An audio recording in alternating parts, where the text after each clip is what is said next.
So how many of you guys have ever taken a vacation? And typically when you take a vacation, it's not to someplace cold. You end up deciding that you're going to go someplace warm. I personally have also fallen into that same gap. I've been to Hawaii and to Mexico. I went to Italy in November. It was still even warm there. What I'm going to propose to you today is an opportunity to get out of the heat. I don't know about you guys, but when it's about 100 degrees in Colorado, I try to sneak up into the mountains every weekend to get away from that heat. Well, today I'm going to present you with an opportunity to get somewhere else in life. Antarctica is the opportunity. Frozen Not Forgotten is the name of our company. We chose that out of the irony of the continent itself, that most people don't think of Antarctica when it comes to vacationing. But there are four main reasons why you would vacation in Antarctica. First off, it's extremely peaceful. Secondly, it's very, very beautiful. You are stuck in complete isolation. Obviously no hotels, no cell phones, so on and so forth. And the sunsets last forever. The peaceful side of it all starts with our cruise ship, Le Boreal. It is a luxury cruise liner. It is going to set sail from Ushuaia, South America, kind of below Buenos Aires, Chile. It is the furthest south harbor you can sail from to get to Antarctica. And look at the ship. Come on now, who wouldn't want to go on that? I tried to look up activities on it, and a lot of their activities on the Le Boreal are science-based and speaking, so on and so forth. So your vacation is going to start off pretty peaceful. If you're not into the research side, you're probably going to be enjoying the views and the most treacherous ocean on Earth. When you're 9,000 miles away from Denver, I hope you didn't forget anything. Without having cell phone reception either, you kind of always ask yourself, did I get everything I needed? Emergencies might and may occur. They do have a full medical staff on their boat in preparation for it, but they ask you for some really weird vaccinations, some of which I couldn't even pronounce, but just on the off chance travelers through South America, you catch a bug, you're now on a boat for the next 2 weeks, they don't want you sick out at sea. I kind of always thought when I found this picture of the Verizon commercial, I don't think you're going to get cell phone reception there. I think that's one place on Earth that you cannot be heard on a Verizon cell phone. The next slide that we're going to go through is going to show you a little bit more of the beauty. Part of our daily excursion tours included Half Moon Bay. This is a picture of Half Moon Bay from where the excursion that day is actually sailing away from. You can see the little zodiac, their trail in the water. Their excursion was literally hiking around. Now, I couldn't find in the photo where they had docked or where they would land. It looks pretty treacherous there. But this is one of the sites on the continent of Antarctica. That mountain is 11,000 feet tall. But we don't see that here in Denver. We're used to 14ers from 5,000 feet of elevation. So you see 9,000 feet of a mountain. This is 11,000 foot mountain peak from sea level. So the mountains look extremely large because you're at the ocean's level where you have an 11,000 foot peak. Yeah, it's not only a gorgeous place, but as you can see, nature plays a big part in that beauty. This is an iceberg that cracked off when I visited Antarctica. When I stayed there for 5 months, there was an iceberg called B-125. It broke off of the north side of Antarctica and it sailed its way down in front of the McMurdo Bay, which is the opposite side of the island from our vacation. And the iceberg, all the scientists said, would eventually look something like this. As the iceberg's melting from the top, it's also melting from the bottom, but 2/3 of that iceberg is underneath the water. So as the iceberg gets lighter on top, it starts to lift up out of the water. This iceberg has been through a couple winters because you can see how the cold wind has come rushing through there and created kind of a column-like figure. I mean, you can't build something like that. That's all God's doing right there. Yeah, other than that, I'm going to turn it over to my partner now and teach you a little bit more of how you can get away from it all. Okay, so as you know, Antarctica is very, very isolated. And how perfect is that? So you go on vacation, you have no cell phone reception. Your boss can't even get a hold of you, so you are completely isolated, and you can enjoy your time here in this beautiful frozen place.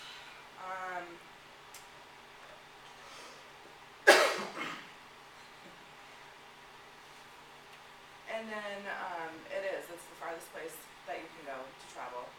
And there really is no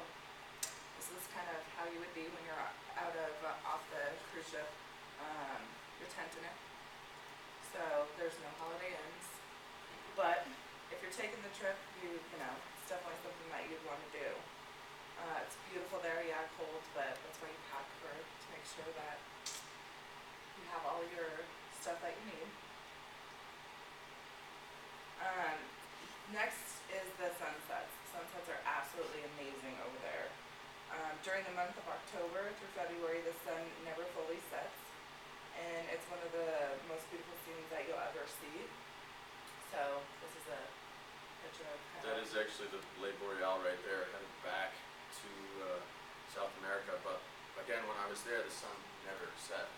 The sun literally just kind of crested the mountains, came back up over the horizon. It's really a mental challenge, but the days never end, you know. So which is kind of nice, different, right? But hey, gives you more time for activities. While you're on the ship, there's tons of activities that are available to you. There's going to be guest speakers, picture slideshows. You can go on many of the tours that are offered as far as going to Penguin Island and all that other stuff. There's different cooking classes that you can attend, the shooting range, which is not on the boat. I guess we can shoot off of the boat, but there's a huge rock climbing wall. You can actually go take a helicopter ride from the ship, so that's pretty amazing. Like, where can you do that? On our cruise, you definitely can. And then they offer an amazing dinner with the captain too, so that's cool. It's kind of a wine and dine type thing. Oh, sure. When we get to Antarctica, the final destination has a few other opportunities for excursions. Camping on the ice is always pretty neat. Those little tents you saw there are Quonset huts. Truthfully, in survival gear, they would teach you to cover that with snow, then collapse your tent, take your tent out of that snow, so now you have a completely ice shelter. If you're ever in the midst of a snowstorm, that's definitely a great way to stay out of the cold. Penguin Ranch, this is kind of tragic, but don't hold it against our event. The scientists study penguins down there, the emperor penguin to be exact, and they go out and collect these penguins and bring them inland about 85 miles from the shoreline or the ice edge and cut a hole into the glacier so that the penguins can still access water and still feed themselves, and they can study them in their natural environment, but they put a chain link fence up around this hole. So the only places these penguins can hang out is in this one isolated area. However, it is kind of cool to see 100,000 penguins all at the same time. It's pretty loud and pretty smelly. The Dry River Valley, believe it or not, is the surface is a surface that's heated by lava in Antarctica. It is the only place in Antarctica that there is actually no moisture content whatsoever. It is as dry as, say, the desert. Antarctica There's itself grass has, and everything on there, so yeah. yeah, Antarctica itself has less than 1 inch of annual rainfall. This specific spot has 0 inches of rainfall. It's the highest, driest, coldest climate on Earth. Glacier walk, wouldn't suggest it. Looked pretty treacherous. I mean, you're talking rope climbing gear, across ladders, across gaps. Didn't look very fun. Scott's hut, Scott Odmison was the first visitor to Antarctica, and he built a hut there. It is still erected. It has not been tampered with by the elements, and it is literally frozen in time. Even looking up pictures of this hut is really cool. I mean, they have a dentist area, there's a little medical area, they have where they kept their horses, all inside of a building less the size of this classroom. So 8 guys lived in a house that small. Exploring the Antarctica Peninsula, that is on the dry side again, not McMurdo's side, but on the South American side. And that is literally walking with the Adelie penguin, seeing the Weddell seals, more interaction with wildlife, the skua, and then sailing through Half Moon Bay. That looked pretty neat. And then I saved this one for last because it kind of takes some gumption. Again, when I was down there, the water in Antarctica is 28.3 degrees. It's below freezing because of the salinity in the water. It's able to get colder than the freezing point of ice. They do offer a polar dip when you get there. They'll cut a hole in the ice, and anybody that wants to jump in, you got to get in your birthday suit, but they'll let you in the water. They don't encourage it because of the risk of heart attacks, but it is something that you can enjoy. Then we kind of broke down some of the costs for you, keeping it pretty simple. The cruise, the total cost of the cruise is $24,995. Transportation is approximately $4,000 to get over there, which really isn't that terrible considering you're flying all the way across party. Drinks, 2,000. Come on. That's pretty cheap for our 12-day cruise, so. Look, it's pretty much free. I mean, you get your friends and family discount, you're just gonna get You're golden. ham-boned in Antarctica with this. Yeah, so our total trip without the discount is $33,747. And if you refer a friend, it's, what was it? Oh, you save about $3,000. So, which is awesome. So yeah, your drinks and, you know, some of your transportation is covered. So overall, your cost would be $30,000.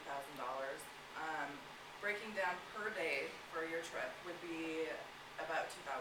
So that really isn't that bad because you're traveling across the world. Once in a lifetime, baby. And you have so many activities to do, and it's beautiful there, so you gotta do it. So remember, this is a once-in-a-lifetime opportunity. Who in this room can say they've been to Antarctica?